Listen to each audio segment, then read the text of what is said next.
नमस्ते भारत। भारत न्यूज 24 और पटना से चल करके हम लोग आ गए हैं गोविंदपुर में। और गोविंदपुर में हम आपको बता दें कि आज जो बात करने जा रहे हैं एक ऐसे शख्स है जो विदेश से पढ़ाई किए और विदेश से पढ़ाई करने के बाद आ गए अपने गोविंदपुर में। और गोविंदपुर में समझिए कि जनसेवक के रूप में जनता के बीच में यह स्टार्ट कर दिया सेवा करना।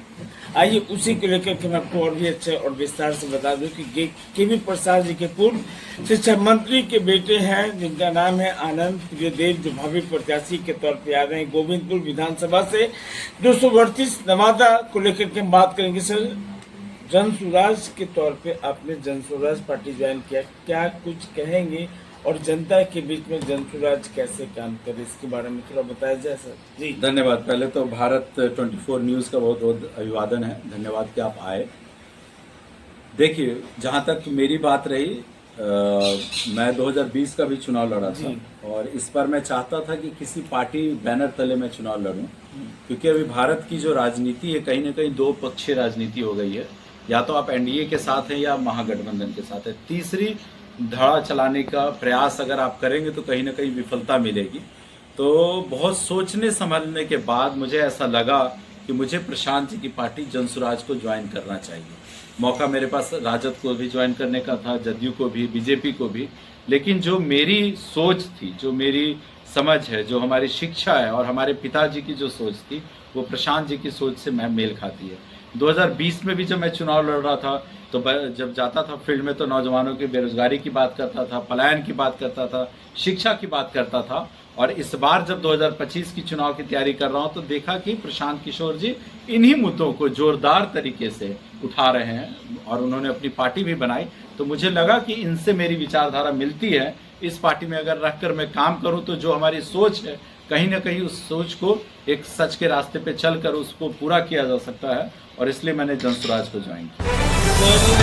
शिक्षा और स्वास्थ्य बड़ा मुद्दा होता है, शिक्षा और स्वास्थ्य में कैसे काम किया जाएगा इसके बारे में थोड़ा बताया जाए। शिक्षा और स्वास्थ्य की अगर बात करेंगे तो प्रशांत किशोर खुद कह रहे हैं, प्रशांत किशोर जी के 5 जो महत्वपूर्ण जो 5 वो कह रहे हैं कि इन 5 मुद्दों पे तो हम काम करेंगे ही करेंगे। आप देख सकते हैं जो उन्होंने कहा है कि ये हमारे 5 मुद्दे हैं। तो 5 मुद्दों में एक उनका शिक्षा भी है। शिक्षा में कहते हैं कि बिहार में जो आज शिक्षा की व्यवस्था है बहुत ही लचर व्यवस्था है, ठीक है। कहने को यहाँ पर हर गाँव में स्कूल बना दिया गया, टीचर आ रहे हैं, मगर जो पढ़ाई होती है वो आपको भी पता है।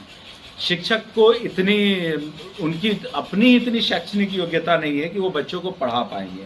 तो प्रशांत किशोर जी कह रहे हैं कि हर ब्लॉक में, हर पंचायत में कहीं ना कहीं नवोदय स्कूल, केंद्रीय विद्यालय, सैनिक स्कूल, ऐसे स्कूलों की व्यवस्था की जाएगी।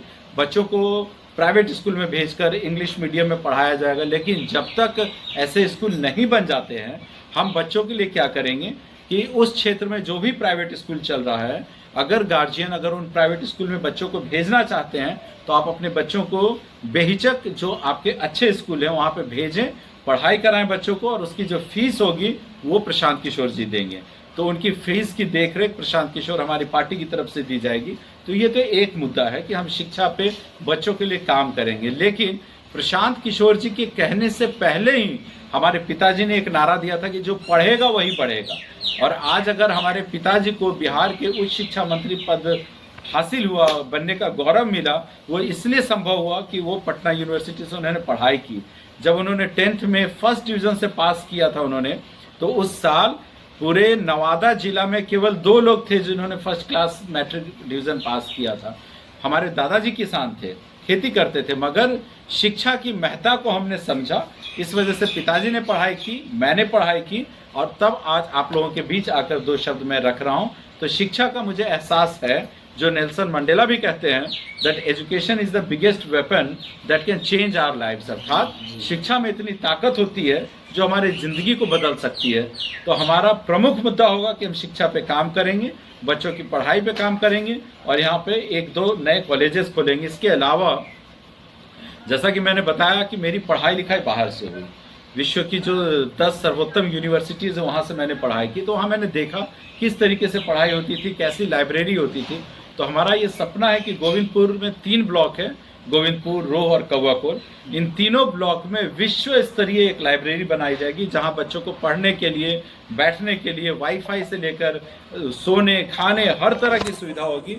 बच्चे वहां रह सकते हैं, पढ़ सकते हैं और उसे किसी तरीके की फी नहीं देना पड़ेगा। तो इन मिशन को लेकर, इन विजन्स को लेकर मैं यहाँ पर आया हूँ और इन पे काम करूँगा। सर, हम बात करेंगे कि शिक्षा और स्वास्थ्य की बात आती है, किसान भाइयों को कैसे सहायता की जाएगी, किसान को कैसे मदद किया जाएगा, इसके बारे में थोड़ा सा बताया जाए। देखिए, किसान की जब बात करते हैं तो पांचवा जो प्रशांत किशोर जी का पॉइंट है जी, कि आज के डेट में किसान की जो को देखा जाए तो कोई नहीं देख रहा है।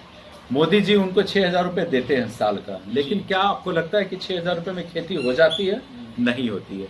आज हमारे बिहार की बात करूं तो 84% लोगों का की जो जीवन चल रही है, जो रोजी रोटी चलती है, जो हमारे बिहार का जीडीपी में जो कंट्रीब्यूशन है एग्रीकल्चर का, वो खेती से है।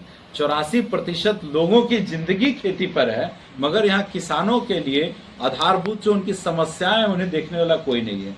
यहाँ ना समय पे खाद मिलता है, ना कोई सरकार की तरफ से ट्रैक्टर, डीजल, सस्ते बीज की कोई व्यवस्था नहीं है। कहने को पैक्स है, कहने को ब्लॉक में सस्ते बीज मिल रहे हैं, मगर उनकी क्वालिटी इतनी घटिया होती है कि ओपन मार्केट से, प्राइवेट मार्केट से लेना होता है। तो प्रशांत किशोर जी ने कहा है कि किसानों को जो फसल लगाने के लिए जो मजदूर मंगाना पड़ता है, रखना पड़ता है, उस मजदूर का कॉस्ट वो देंगे, प्लस नगदी फसल को उपजाने के लिए सरकार उनको बहुत ज़्यादा प्रेरित करेगी। आज हमारे जो किसान हैं ट्रेडिशनल खेती करते हैं, वो धान गेहूं के अलावा कुछ उपजा ही नहीं रहे हैं। जब तक नगदी फसल नहीं उपजाएंगे तो उनके घर में कैश का इनफ्लो नहीं होगा। तो कहीं ना कहीं उन्हें ट्रेनिंग भी दी जाएगी, उन्हें स्किल डेवलपमेंट की ट्रेनिंग की जाएगी, कैपेसिटी डेवलप किया जाएगा और उन्हें नकदी फसल उपजाने के लिए हम ट्रेनिंग देंगे, ऋण देंगे और प्लस उनको जो लगाने का मजदूरी का कॉस्ट आता है वो प्रशांत किशोर जी की तरफ से हर एक किसान का हम वहन करेंगे।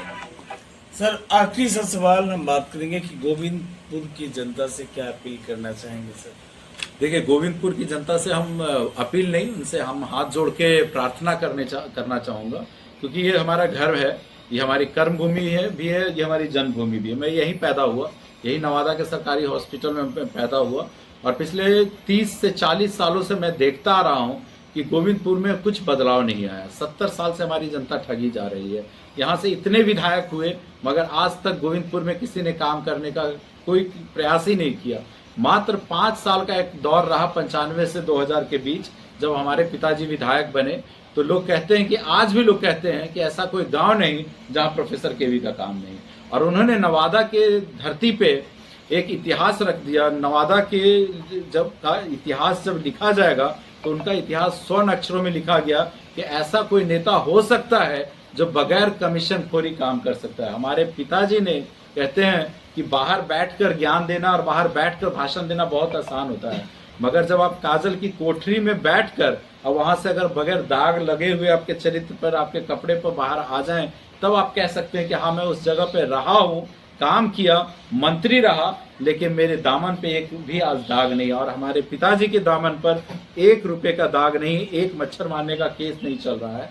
तो मैं अपने लोगों से, अपने क्षेत्र की जनता से यही कहना चाहूँगा कि अगर आप मुझे विधायक बनाते हैं, अगर आप मुझे चुनते हैं, तो आप हमारे कंधों पे डबल जिम्मेदारी देंगे, क्योंकि जब हमारे पिताजी ने चोरी नहीं की, हमारे पिताजी ने कमीशन खोरी, घूसखोरी, दलाली, अब बालू की दलाली या तड़ीपार नहीं रहे, तो मैं तो 1 रुपए की भी दलाली करूंगा तो लोग कहेंगे कि पिताजी इनके इतने सज्जन व्यक्ति थे और बेटा चोर निकल गया।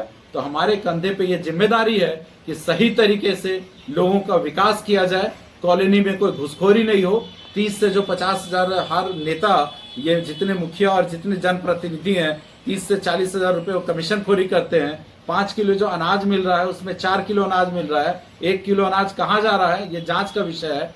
तो हमारे जीतने के अगले दिन ही मैं ये कह सकता हूं कि गोविंदपुर में कमीशन खोरी, घूसखोरी और लोगों के साथ जो गलत काम हो रहा है, ये सारी चीजें बंद होगी। और एक बार आप विश्वास करके देखें, मैं तो कहा कि मुझे 5 साल के लिए विधायक नहीं बनना है, मात्र 1 साल के लिए, और 1 साल के अंदर अगर अपने किए हुए वायदों को मैं पूरा नहीं करता हूं तो मैं विधायक पद से इस्तीफा देने का काम करूंगा। इससे बड़ी बात मैं नहीं कह सकता हूं। बहुत बहुत धन्यवाद। चलिए, हमारे साथ खास बात और खास चर्चा हो रहा था। मैं आपको और फिर से बता दूं कि इन्होंने जिस शब्दों से बताया है कि इनके पिताजी जो थे केवी प्रसाद, जो पूर्व शिक्षा मंत्री बिहार के, साहब का दिए क्या कि साफ पढ़ा लिखा इंसान नहीं समझे कि बदल सकता है गोविंदपुर का विकास। और उसी को लेकर के मैं आपको नेल्सन मंडेला ने साफ कहा कि education is the strong weapon of the world और without education it can't be possible to change. तो गोविंदपुर की जनता से एक ही अपील है कि इस बार आप अपना मत का तो इस्तेमाल करिए, लेकिन मत का इस्तेमाल ऐसा करना है जो यंग और एनर्जेटिक है, जो गोविंदपुर की जनता को विकास की धारा पे ला सकते हैं। खबरों के साथ बने रहिए। कुमार रोशन, भारत न्यूज़ 24 पटना।